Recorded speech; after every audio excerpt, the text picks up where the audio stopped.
Hola a todos, bienvenidos a su podcast Dos Voces, una Verdad.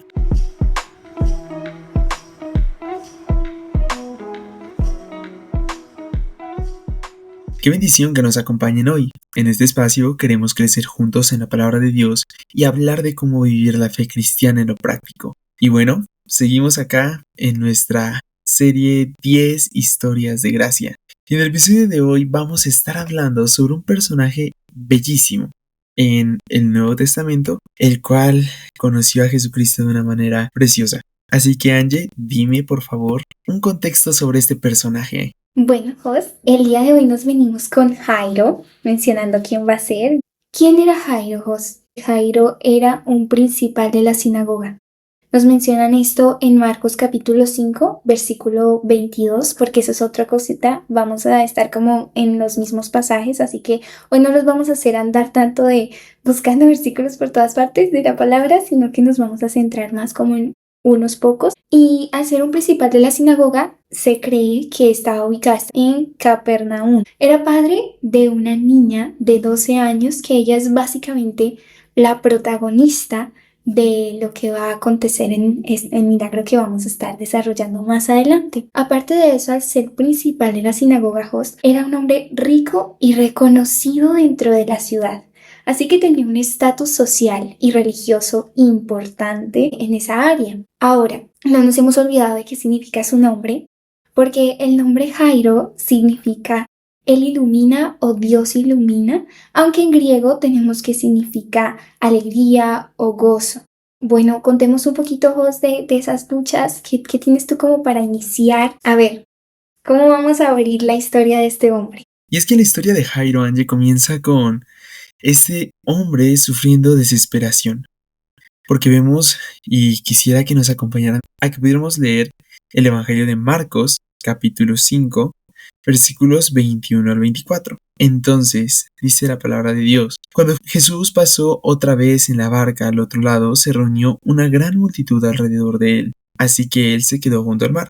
Y vino uno de los oficiales de la sinagoga llamado Jairo, y al ver a Jesús, se postró a sus pies y le rogaba con insistencia: mi hija está al borde de la muerte. Te ruego que vengas y pongas las manos sobre ella para que sane y viva. Jesús fue con él, y una gran multitud lo seguía y oprimía. Entonces, la historia de Jairo es una historia, Angie, que comienza con la desesperación de este padre, ya que su hija estaba agonizando, estaba enferma de muerte.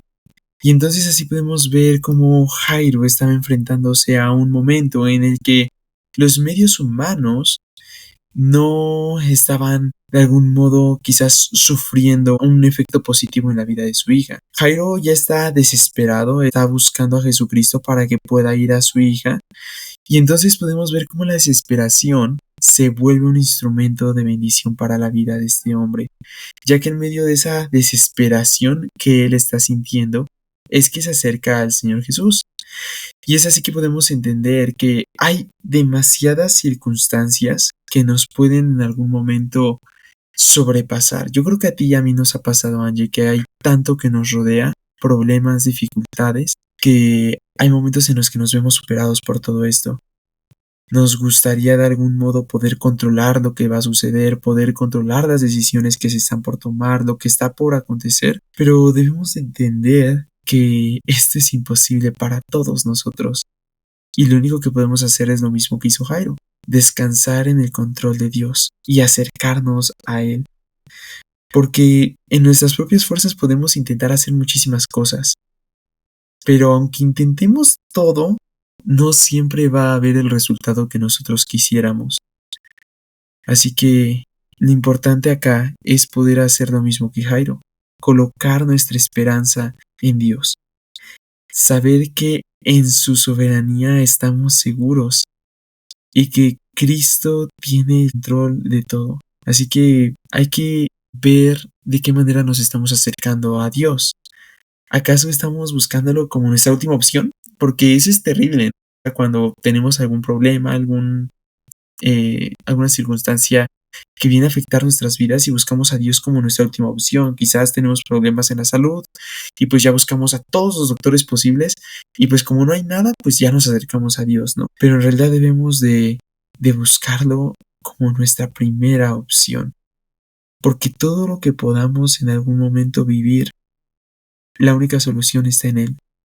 Así que hay que acudir a Él, aferrarnos a Cristo y darnos cuenta que en medio de nuestra desesperación, tal cual como con Jairo, Él es la fuente de la bendición. Dios no es un salvavidas, ¿no?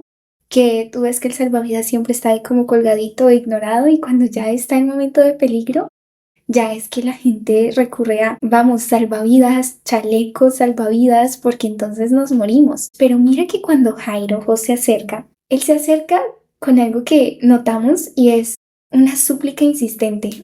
Jairo, ya por ahí tú lo repasabas en Marcos capítulo 5, versículo 23. Esa forma de postrarse, de rogarle con insistencia, de buscarlo, nos hace ver la necesidad que el hombre tiene de acudir siempre al Señor, de saber que el Señor está dispuesto a escucharlo. El Señor Jesús acababa de bajar de la barca, podía venir cansado en el contexto en el que estamos viendo, pero aún así Él se detiene y escucha y presta atención a este hombre que está viniendo suplicante. Pero qué bello es el paso a paso que hace Jairo. En primer lugar, Jairo se coloca en la presencia de Jesús. Jairo corre a Jesús. Jairo corre a buscar a Dios. ¿Sí? ¿Por qué? Porque dijo, vino uno de los oficiales de la sinagoga. El Señor claro que está presente, Él está allí constantemente, Dios está en todas partes. Pero qué bello es cuando nosotros vamos a Él, o sea, colocamos a disposición todo lo que somos para ir a suplicarle de su socorro, de su ayuda. Pero en segundo lugar, esto que hace Jairo para ver una oración respuesta es que él se humilla con sinceridad delante del Señor. Entonces el Señor viene y ve que Jairo se humilla con sinceridad delante de él. Dice que se postra y esto estamos hablando de un principal de la sinagoga.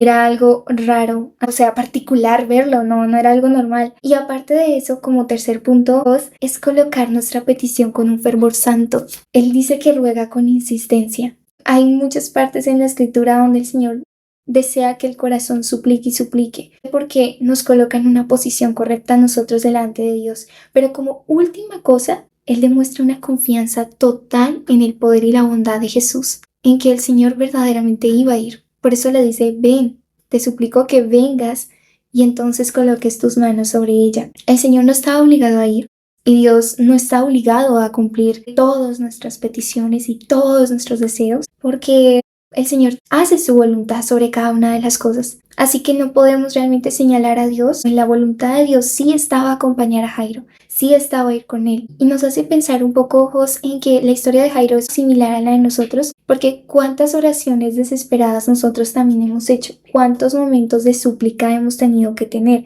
cuántos te ruego hemos tenido que decir, cuántos no permitas eso, Señor, han tenido que pasar por nuestra boca. Y Dios ha respuesto según su voluntad, y de la manera en la que Dios haya respuesto, Dios fue bueno sin medida. Jairo no le importó qué iban a pensar los demás. A veces el orgullo es lo que no nos deja acercarnos en súplica delante de Dios, no nos deja realmente recurrir a Él. Entonces, incluso esas barreras tienen que caer, y al acercarnos al Señor debemos de hacerlo en fe. Hebreos 11:6 describe que sin fe es imposible agradar a Dios, pero aparte de eso también pedir sin dudar, sino creyendo que realmente el Señor hará su voluntad en lo que estamos pidiendo, como nos describe Santiago, capítulo 1, versículo del 6 al 8. Entonces, algunas cosas van a impedir que Jairo consiga su milagro de una manera fácil. Y así es, Angie, y tú y yo sabemos más que nadie que realmente hay veces en las que deseamos tanto algo de parte de Dios y vemos muchísimos obstáculos, diferentes pruebas y momentos en los que la espera se vuelve imposible. Y lo que sucede en la historia de Jairo no vamos a leerlo en este momento, pero para que tengan presentes los versículos en Marcos 5:25 al 34, es que Jesús está acompañando a Jairo hacia su casa para poder orar por su hija. Pero mientras tanto, se está juntando esta multitud se está juntando toda esta multitud alrededor de Jesús. Y entonces entre esa multitud hay una mujer que está enferma de muchos años atrás y quiere ser sanada, ¿no? Creo que muchos de nosotros podemos conocer la historia. Y entonces nos dice Marcos 5, 30 al 32. Enseguida Jesús, dándose cuenta de que había salido poder de él, volviéndose entre la gente, dijo: ¿Quién ha tocado mi ropa? Y sus discípulos le dijeron: ¿Ves que la multitud oprime y preguntas quién me ha tocado? Pero él miraba a su alrededor para ver a la mujer que lo había tocado. Entonces, para nosotros parece una historia bellísima porque sabemos en qué concluye, ¿no? Jesús sabe que es esa mujer, la mujer le expresa a Jesús que es ella quien ha tocado, le da todas sus razones y empieza esta narrativa de una historia dentro de una historia, ¿no? O sea, esta historia de esta mujer dentro de la historia de Jairo. Para nosotros es bellísimo. Pero si nos ponemos en el papel de Jairo, era un padre que, como mencionábamos anteriormente, Angie, estaba desesperado. A él ya le urgía que Jesús llegara a su casa para poder orar por su hija y que fuera sanada. O sea, no vamos a ver a Jairo en un papel egoísta en el que decía: no la sanas a ella, solamente a mí. Pero la verdad es de que Jairo tenía un tiempo limitado. Él necesitaba que Jesús pudiera llegar a su hogar y sanar a su hija. Pero es aquí donde Jairo entendió algo que nosotros debemos entender hoy, Angie, y es el hecho de que los tiempos y el propósito de Dios siempre es perfecto y en muchas ocasiones es completamente distinto a lo nuestro. Porque es en este momento en el que Dios está trabajando con Jairo la paciencia. Jesús podía haber atravesado esa multitud sin que nadie lo tocara, sin que nadie lo viera. Es más, en su poder, él podía haberse aparecido en la casa de Jairo y en ese momento orar por su hija, o como lo hizo con el siervo de ese centurión, Angie, simplemente decirlo a la distancia y decirle a Jairo: ¿sabes qué? Ya vete a tu casa y está sana. Pero el propósito de Jesús era diferente, sus tiempos eran distintos. Y mientras se está desarrollando la narrativa de esta historia, llega un siervo de la casa de Jairo y le dice: ya no molestes al maestro, tu hija ha muerto. Y le viene a traer esta pésima y devastadora noticia. Jairo pudo haber entrado en desesperanza, tristeza, incluso en enojo al decir: o sea, yo vine a pedírtelo antes y tú te detuviste con esta mujer. Pero la verdad es de que nosotros, Angie, siempre queremos que las cosas sean en nuestro tiempo, a nuestra manera, y queremos básicamente tomar a Dios y decirle: ¿sabes qué? Te vengo a pedir esto y lo quiero para hoy a más tardar en la noche. Pero no funciona de este modo. Dios hace las cosas a su tiempo, a su manera, trabajando en nosotros la paciencia. Y es que esos tiempos de espera a veces parecen obstáculos, Angie, pero al final terminan siendo de bendición, de perfección para con Dios. Para nosotros pueden presentar problemas, pruebas, pero debemos darnos cuenta cómo Dios obra de una manera gloriosa por medio de la espera. Ejemplos tenemos de sobra. Por ejemplo, en el Evangelio de Juan capítulo 11, tenemos a María y Marta esperando por Jesús para que pudiera curar a su hermano, el amigo de Jesús, Lázaro. Abraham y Sara, lo mismo. Podemos ver cómo Abraham ya estaba desesperado por tener un hijo. Sara ya estaba desesperada por tener un hijo para poder cumplir la promesa que les dio Dios. Y es en medio de esa espera que Dios se glorifica dándoles un hijo en una edad en la que ya nadie podría tener un hijo. Y es así que podemos entender que ante esta espera, ante estas pruebas tenemos dos opciones: aferrarnos y confiar en la bondad y fidelidad de Dios, o simplemente olvidarnos de sus promesas. Y sabemos que la opción 1 es la única que podemos ver que pudo ser cumplida en la vida de Jairo. Podemos ver que cuando le anuncian la muerte a Jairo, en Lucas 8:50, que ya citábamos hace rato, Jesús no le dice a Jairo: discúlpame, o sea, no llega a tiempo. No, Jesús nunca llega tarde, Jesús llega en el momento indicado y le dice a Jairo: no temas, cree solamente y ella será sanada. Jesús por este momento ya sabía que la hija de Jairo estaba muerta, pero solamente le dice: será sanada, porque el Señor quiere hablar a la vida de Jairo mostrándole que no debe de temer, que debe de tener fe, que debe de aferrarse a sus promesas, y en consecuencia a eso Jesús promete sanar a su hija. Y esto nos puede recordar, Angie, al Salmo 27, versículo 14. Esperemos en el Señor, esforcémonos y que nuestros corazones estén alentados. Y dice el salmista: sí, espera al Señor. Me encanta ese último versículo. Ya Dios se ha hecho presente en toda la historia. Estamos viendo parte de lo que es el carácter de Jesús y su forma de obrar las cosas, su forma de obrar los milagros. su forma de orar, todo lo que él iba a hacer en la vida de Jairo y cómo él obviamente iba a darle gloria al Padre. Los tiempos de espera nos forman. Los tiempos de espera trabaja Dios en medio de esos tiempos. O sea, hay propósito. No es que sea un capricho de Dios hacernos esperar. No, la verdad es que Dios tiene un plan detrás de ello. O sea que nuestros pesares, nuestros momentos más traumáticos y dolorosos, todo eso que nos agobia en el corazón, ha sido permitido por Él en su sabiduría para realmente formarnos a nosotros. Mira que no es fácil perder un hijo y tener a alguien que está a punto de morir y pensar quizás ahora en diversos momentos donde hemos sentido dolor y sufrimiento, porque en este mundo es inevitable no sentirlo, es inevitable no experimentarlo. No podemos escapar del sufrimiento y del dolor, por lo menos no por ahora, no hasta que Dios establezca su reino totalmente, pero sí puede cambiar nuestra visión de por qué pasa y para qué pasa el sufrimiento y el dolor. Y esa es la diferencia del cristiano de una persona que vive su vida sin Dios en el mundo, ¿sí? Los momentos de sufrimiento y de dolor nos generan una rendición al Señor. O sea, ya entiendes que tú no puedes andar por ahí independiente, sino que tienes que venir al Señor y rendirte delante de Él. Y eso es hermoso, porque para eso fuimos creados, para estar rendidos delante de Dios. ¿A quién más nos vamos a rendir si Él es solamente digno? Entonces, eso como primer punto. Como segundo punto, el Señor Jos nos hace entender a través del dolor y el sufrimiento que podemos ser más semejantes a Cristo. Eso es maravilloso porque justamente es lo que describe Filipenses capítulo 1, versículo 29, porque ustedes se les ha concedido por amor de Cristo no solo creer en Él, sino también sufrir por Él. Entonces, ese sufrimiento, mira, está tomando una forma absolutamente distinta, moldeándolo de una forma absolutamente diferente. Ahora, conocemos el verdadero consolador, Dios. Dios es un Dios que consuela, ya lo hemos descrito otras veces en otros episodios, y a través del dolor y el sufrimiento conocemos eso de Dios, que Dios es un Dios consolador. Y con ese mismo consuelo, como dice 2 Corintios capítulo 1, versículo del 3 al 4, con ese mismo consuelo Dios nos manda a consolar a aquellos que están mal. Entonces imagínate, Dios puede usar lo que tú pasaste que te dolió para llegar a las vidas de otras personas. Una comprensión absolutamente diferente. Y aparte de eso, el Señor va a revelar tu corazón.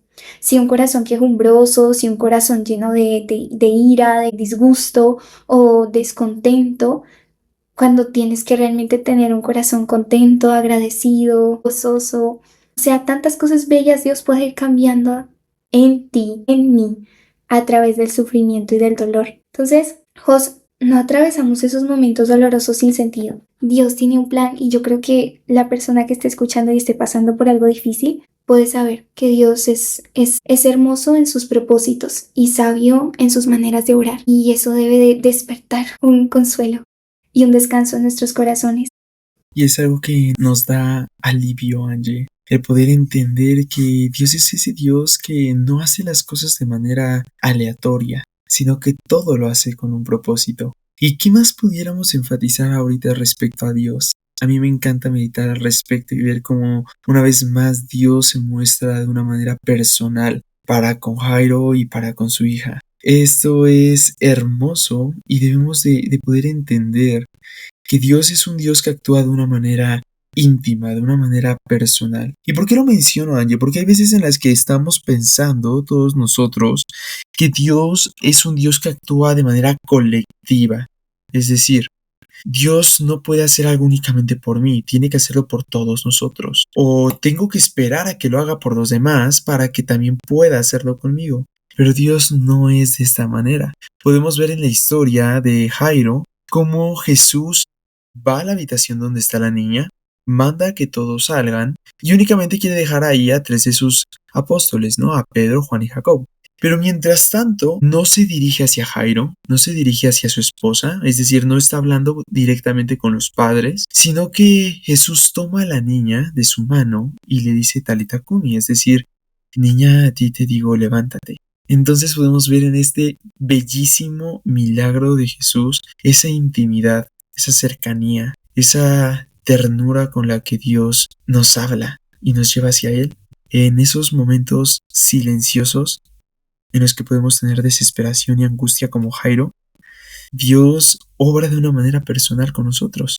Jesús había llegado a esa casa únicamente por la petición de Jairo, pero Él no hace este milagro en sí dirigiéndose hacia Jairo, quien es quien lo pidió. Él se dirige hacia esa niña muerta que posteriormente resucita, mostrándonos la cercanía de Dios para con nosotros, que es un Dios que obra de manera personal conociéndonos completamente. Y eso lo sigue haciendo hoy. Cuando Dios nos da de su salvación, no lo hace porque estemos en una iglesia en particular, porque estemos con unas personas especiales. Él lo hace dirigiéndose hacia nosotros y nuestras vidas de una manera íntima y personal, Angie. Y así vamos llegando a ese último punto. Ya para nosotros es hermoso ver todo el recorrido. El que destaca más de todos es el Dios como dador de vida. Todas las cosas que fueron hechas y fueron formadas, el libro de Génesis nos describe que fueron hechas por Él. Fue todo formado por Él, incluso, sobre todo, su obra maestra que fuimos nosotros, los seres humanos. Génesis 2:7 nos describe eso. Así que si Él sopló vida en nosotros, esta vida física, también nos dotó de una vida espiritual. Aparte de la vida biológica, tenemos esta vida espiritual y esta vida es una vida que es eterna. Para nosotros, aquí las cosas no se terminan, Jos. Para nosotros hay mucho más. La muerte no es algo definitivo, como tampoco lo fue para esta niña. No lo va a hacer para todos aquellos que el Señor ha determinado salvar en su soberanía. Entonces el Señor trajo vida a este hogar y asimismo el Señor puede traer vida en medio de nuestros entornos. En medio de donde nos encontremos, no hay por qué perder la esperanza, no hay por qué creer que Dios no tiene suficiente poder como para actuar y poder traer vida espiritual. El Señor puede rescatar y puede salvar y puede realmente traer esperanza a aquello que estaba sin esperanza. Y ya para cerrar con nuestro versículo, no vamos a irnos al Antiguo Testamento, sino que nos gustaría ya es mirar hacia el futuro un poquito. Apocalipsis 21:4 nos dice que Él le enjugará toda lágrima de sus ojos, y ya no habrá muerte, ni habrá más dolor, ni clamor, ni duelo, porque las primeras cosas han pasado. Si estamos atravesando un momento difícil, la muerte está tocando en nuestras vidas o enfermedades o diversas cosas, Dios nos llama a saber que no hay dolor demasiado difícil, que el Señor no vaya a restaurar en un futuro, que el Señor no vaya a traer consuelo, que el Señor no vaya a hacer todas las cosas nuevas. Así que tenemos esperanza, Jos, y yo creo que hasta ahí llegamos. ¿Qué te parece? Hermoso, y pues una vez más aferrarnos a esta esperanza futura, así como Jairo en medio de su desesperación y su agonía al saber que su hija está muriendo se aferró a la promesa que Cristo le estaba dando. Nosotros aferrémonos hasta ese día que tú citabas en Apocalipsis 21, hasta que nuestros ojos puedan verlo cumplido. Así que esperemos para verlo juntos. Ya hemos llegado al final de este episodio. Gracias por acompañarnos hasta aquí, por unirse de nuevo a esta conversación. Y nos despedimos tanto Jos como yo, deseando que sus corazones puedan arder junto con nosotros mientras charlamos en el camino.